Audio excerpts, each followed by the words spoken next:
big problems now facing the former royal known as Prince Harry alongside his wife Meghan Markle. As we know, earlier this year she managed to let slip through her fingers a mega deal with the streaming giant Spotify. Failure to make said episodes, failure to agree on guests, and failure basically to deliver ratings. While she may have picked up an award which was much vaulted, people simply didn't tune in. It was all down to Spotify, as they claim, not having the relevant guests. You see, they really wanted very big names. They didn't really care about Meghan's opinions. After all, as the guy who pointed out, they were simply nothing more than grifters. Who cared about what an ex-actress who'd been in some kind of soap opera had to say? They were buying their black book, and sadly for Meghan, she didn't deliver. Neither did Prince Harry, who failed to really pop up on any of those agreed posts, allegedly, for Spotify.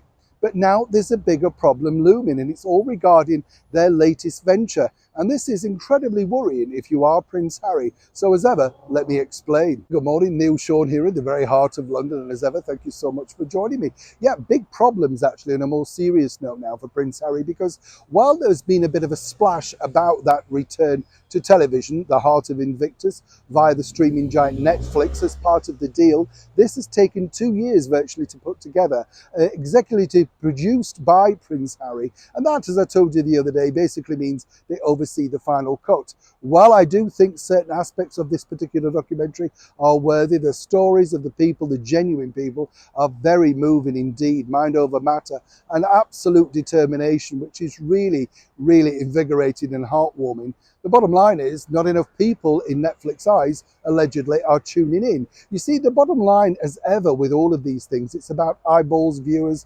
etc.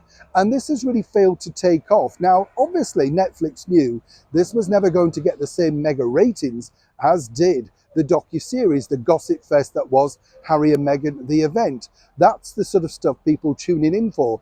That was the sort of money that, basically Netflix gave to try and get that stuff.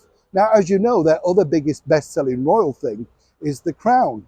But now I've been told by a very good source that there is another problem looming for the former royal, and it's simply this. You see, the deal is to carry on filming the Invictus Games, and as that looms over in Germany later this month, Netflix have to decide about the cost factor.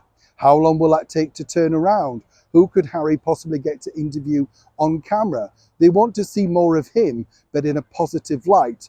Less me, more him, making it more watchable and sort of palatable to a wider audience. Netflix are very much behind the Invictus idea, but they feel it's really just turned around once again into something of the Apple podcast.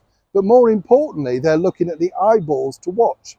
And have enough people downloaded and streamed it? Not in their eyes, according to that very well-placed source. And the bottom line now for Harry is, can he convince Netflix to continue with this venture? Or indeed, will this be another one-off event? We saw that with the business show, which Harry and Meghan executively produced, and that bombed too. Is this about to have the same fate? It's a developing story, and as ever, when I know more, you will know more. Neil Sean in the very heart of London.